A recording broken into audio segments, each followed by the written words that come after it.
Lisa, alam mo kinakakalaman ng mga anak mo dito. Sige na, umuwi na kayo. Alam ko nahihirapan ka, pero mas kaya natin pag magkasama tayo. Hindi na babalik ang ate mo. Gumawa lang yun ng paraan para makatakas. Kung ano may pagkukulang na kapatid ko, ako magbibigay nun. 10 buwan kaming mawawala. Ikaw na munang bahala dyan, ha? Sige, mag-iingat ka, ha?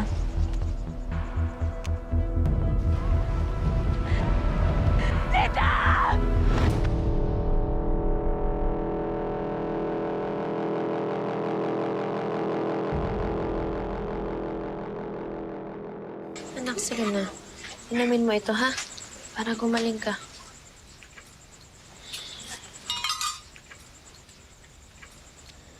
Puro kasi oregano pinapainom mo kaya hindi gumagaling yung bata.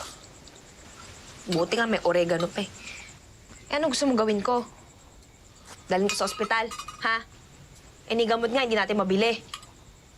Nangako ka na magdedilihensya ka, o? Nasaan na? Una, tama na. Baka kung sa papapunta yung pangako na yan. Eh, totoo naman talaga eh. Ang dami mong pangako. Nangako ka na magandang buhay, pinangakuha mo ko ng kasal, na magandang buhay. O, nasa na ngayon? Umaasa lang tayo sa pagdadaing ko, ah. Ano ba gusto mo? Sira nga yung bangka eh. Kailangan natin ng pampagawa. Kaya nga dumidiskarte ako sa construction, di ba? Pesting buhay ito.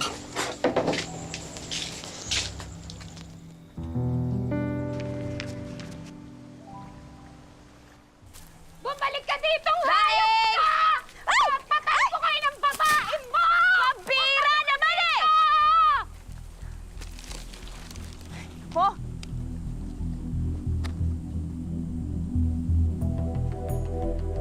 Nay, ganito din po ba yung ulam natin bukas?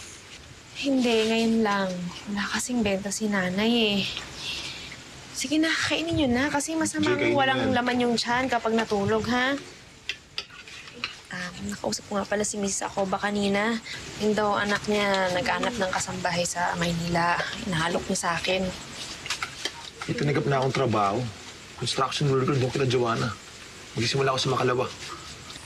Ilang araw lang naman yun. Paano sa mga susunod? Mas maganda na yung pareho tayong kakayod. Kahit ilang buwan lang.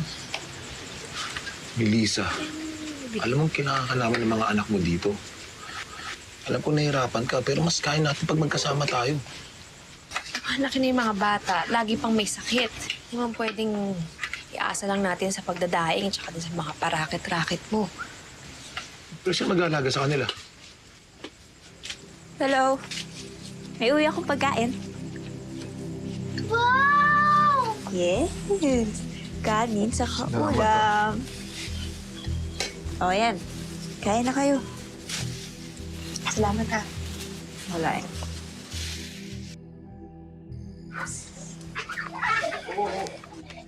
Linda. Oh. Total, nandito ka na naman. Naman pwedeng ko yung magbantay sa mga bata kay Maymay tsaka kay JJ. Ako? Seryoso ka? Wala akong alam sa pag-aalaga ng bata. Ano ka ba? Parang hindi mo ako kilala. Hindi naman ako magtatagal dun eh. Hanggang mga 3 buwan. Kailangan ko lang makaipon ng pampuhunan namin.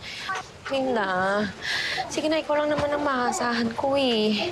Tulungan mo naman ako para sa pamilya ko. Nandito naman si Ramil. Tutulungan kayo sa mga bata. Sige na. Oo na, sige na. Laga? Oo, pero tatawag ka. Oo naman. Salamat. Salamat, Linda. Hindi ko lang Salamat talaga. mahal yung mga pamangkin ko. Akala ko pa naman bakasyon tong pinuntahan ko. Sabi ko sa'yo, hindi ka magbabakasyon dito eh. Salamat! Salamat talaga! Anong gusto mong pasalubong?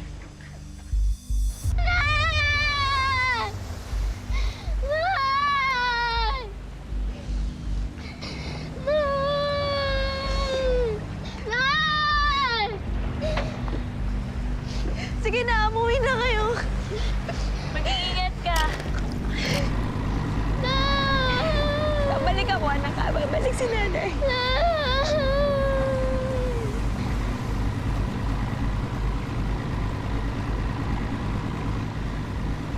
Masakit ang mawalay sa pamilya.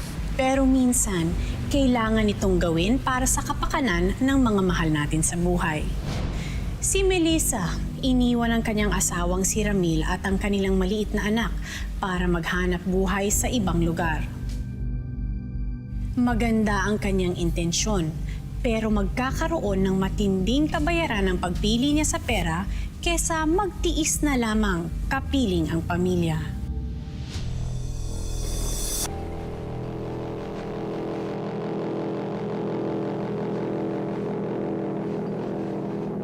Go! Paunawa puno ah. Dali mo, JJ! Oo, ayusin mo. Hindi yun lagay.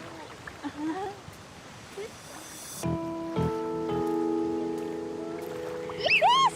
Nanalo si JJ. Yeah! 1, 2, 3. Wow!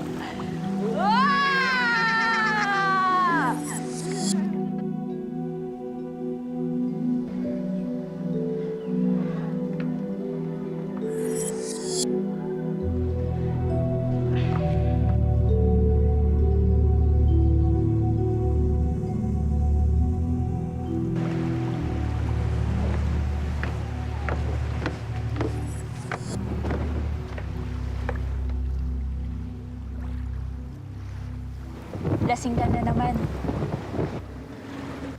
Di ka ba naaawa kay ate? Ikaw, nagpapakalasing ka dito, habang yung kapatid ko, nagpapakahirap magtrabaho doon. Kaya siguro pinili niya na umalis na lang eh. Kasi nakukonsumi siya sa'yo. Di na babalik ang ate mo. Sabi niya, magtatrabaho lang siya doon 3 buwan. Pero nasa na siya? Palagay ko, gumawa lang yun ng paraan para makatakas. Ano ang pangarap ng gusto niya ng maganda, maginhawa, maayos na buhay. Susubukan ko naman. Pero, wala talaga. Napapraning ka lang. Babalik yun. Saka huwag kang mag-alala, no? Nandito naman ako eh. Hindi ko naman kayo pababayaan. Kung ano may pagkukulang ng kapatid ko, ako magbibigay nun.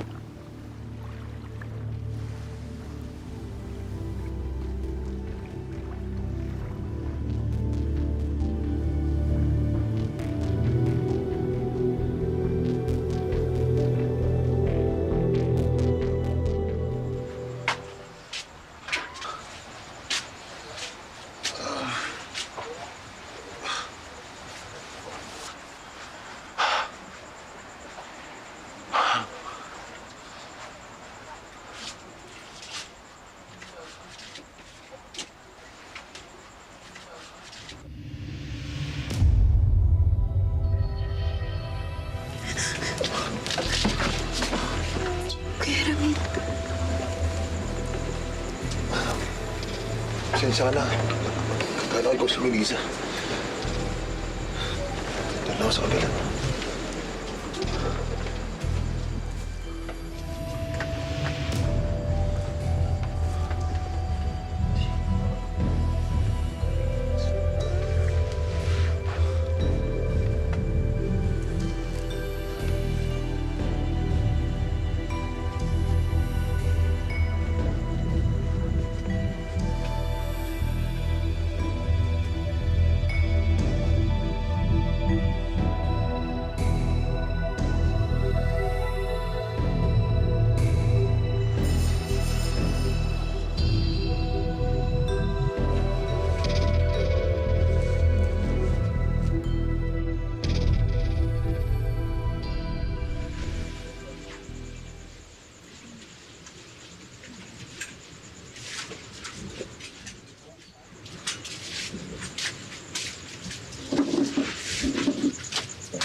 Gising ka na pala. Saan mo na ako pambili nito? Ginamit ko yung natitira kong pera. Namalengke na rin ako para sa buong linggo. Asan pala si Maymay at JJ? Nandun sa likod, naglalaro. Pasensya ka na, hindi ka na namin nahintay. Kain ka lang dyan, ha? Wait lang.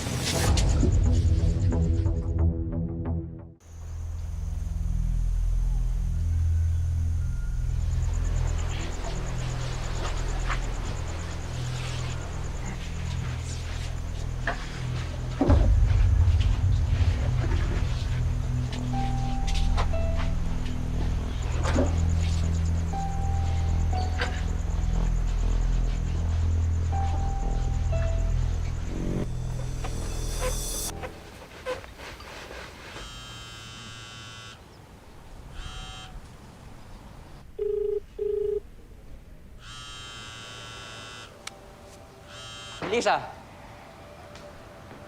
di pa pinagbawalan na kita mag-cellphone sa oras ng trabaho? Ang dami-dami pang gagawin niyo sa kusina. Magtrabaho ka muna kaya. Akin ang cellphone mo.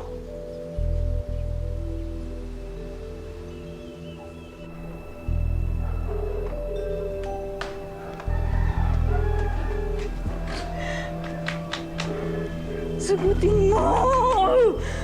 Akin na! Doon ka sa kusina, ang daming trabaho doon. Opo. May mga naireseta pala akong gamot para sa kanya na dapat ipainom habang nagpapalakas siya. Kayo ba nanay at tatay ni JJ? Oo, Dok. Okay, sige. Maiwan ko muna kayo.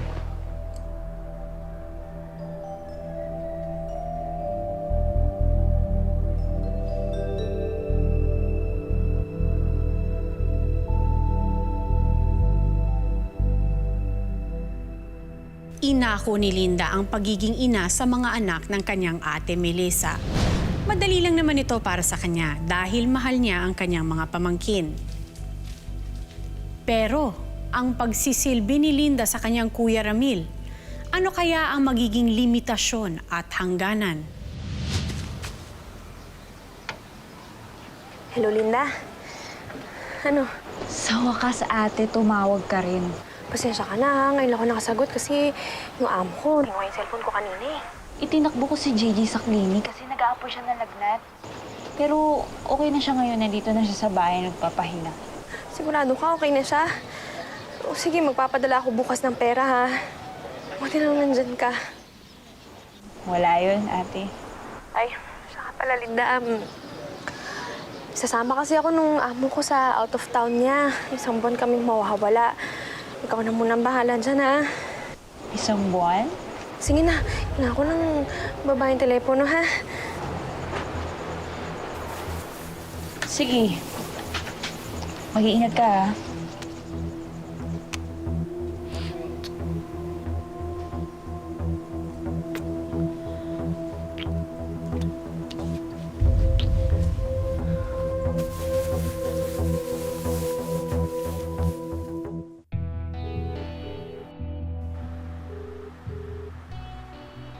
Melissa, halika nga dito. Bilisan mo. Ka lang po.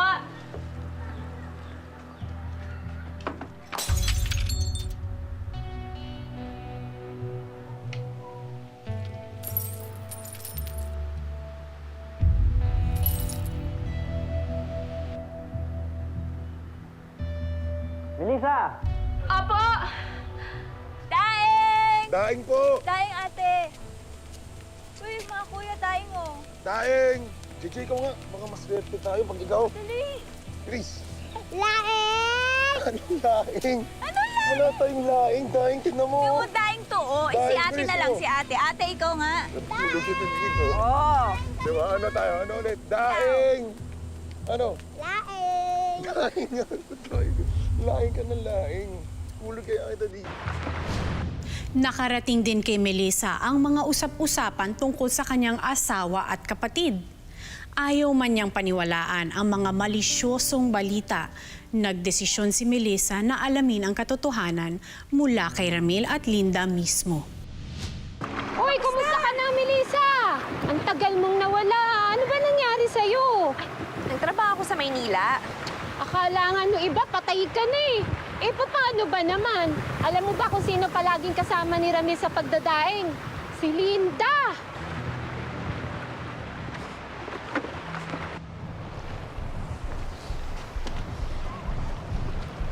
Linda!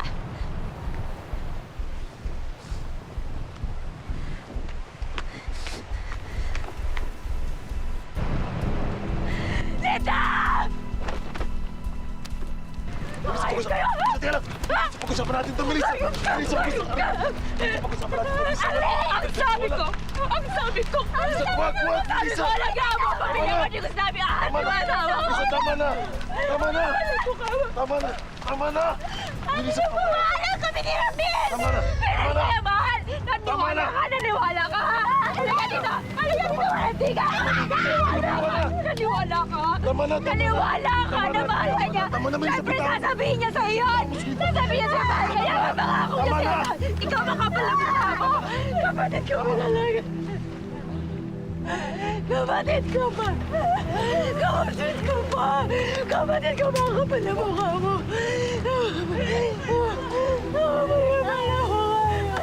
Tama na!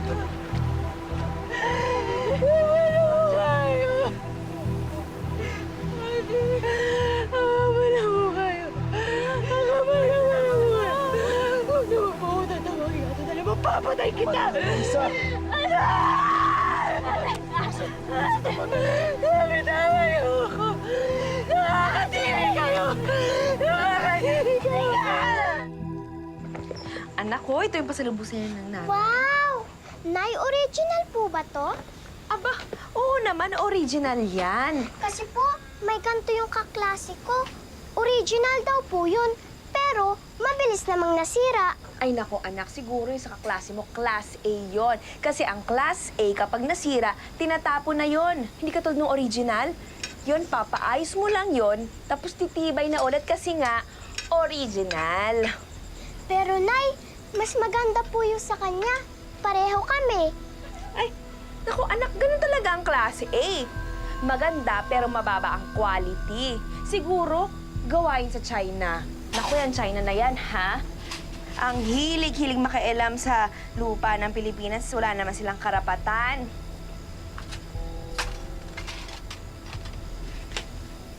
Ang ganda, no, anak, no? Oh, okay sa'yo. Kumain na kayo. Masarap yung ulam. Ginisang ampalaya. Sa una, mapait, pero makakasanayan mo rin. Oh, sige na, kain na kayo mga anak. Ay, aray, ano ba itong paldang to? Alam naman yan sa akin, nakakabit, sabit pa ng sabit kung saan-saan. Sige na, kain na. Aray naman, ang sakit. Ganyan talaga. Ginusto mo yan, di ba?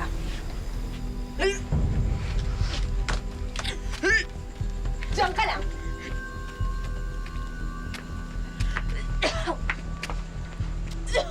Buntis ka?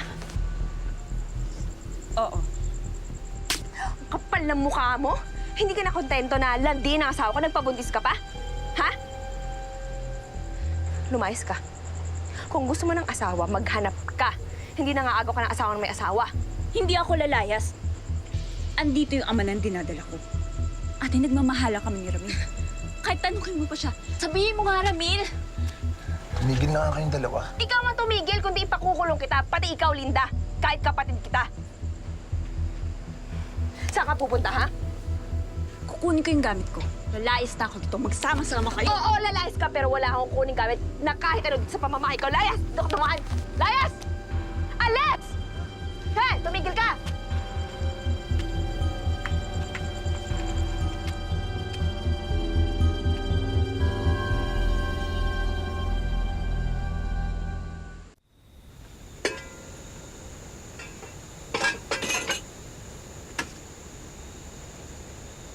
Kung nagugutom ka, magsaing ka. Wala na kang pagkain. Wala ka pang silbi.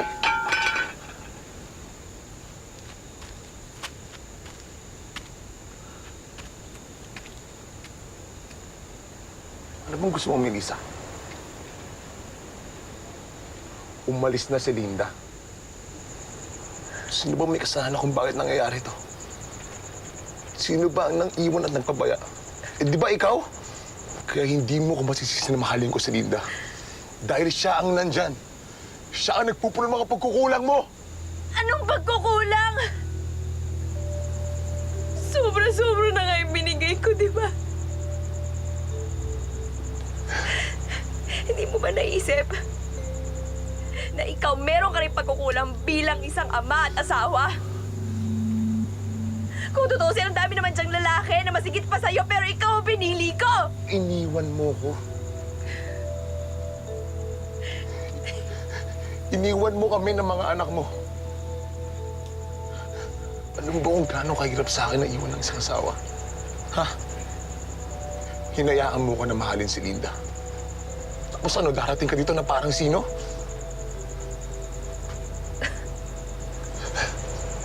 Anong gusto mong gawin ko?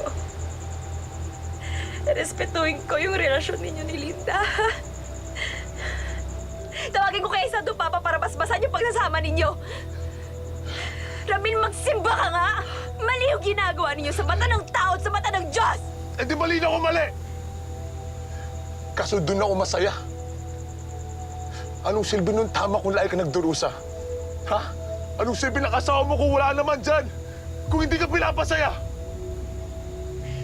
Mukha ka ng pera!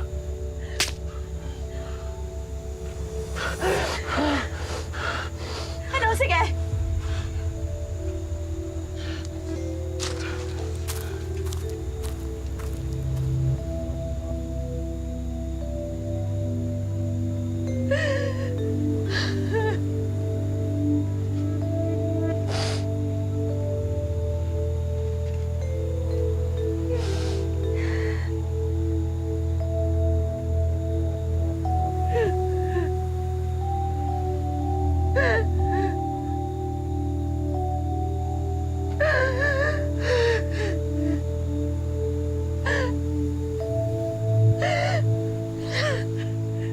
Gaano nga ba kasakit ang magsakripisyong mawalay sa iyong mga anak para magpaalila sa ibang tao?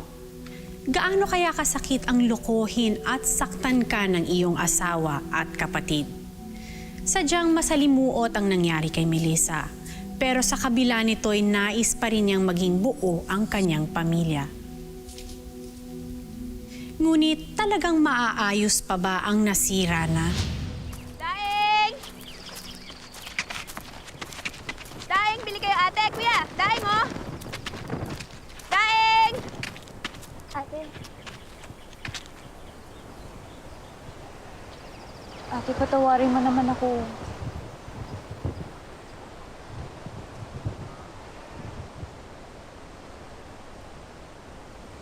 Wala na yung bata.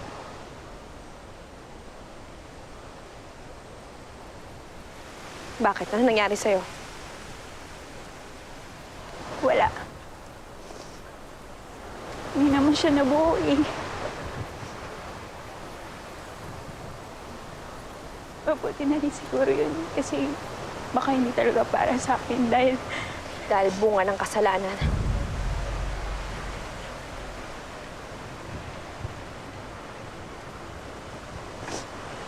Ate Melissa, mapapatawad mo pa ba ako?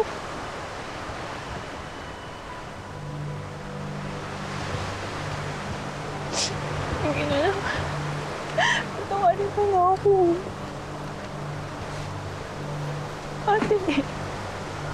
Ate, please.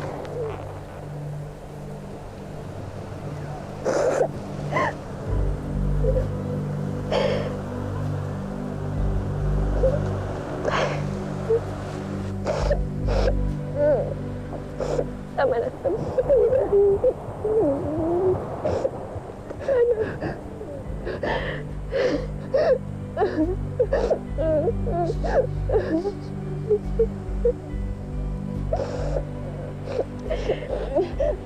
Matitiis ba kita? Sorry talaga.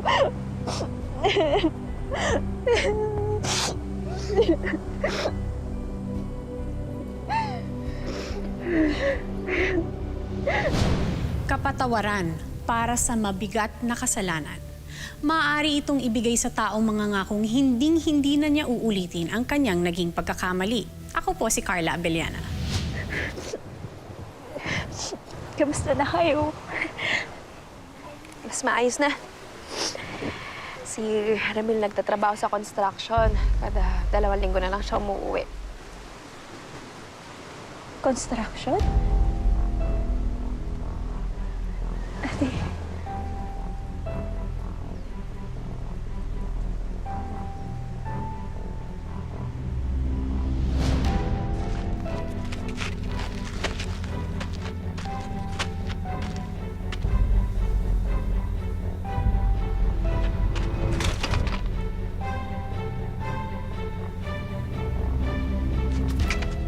Ramil!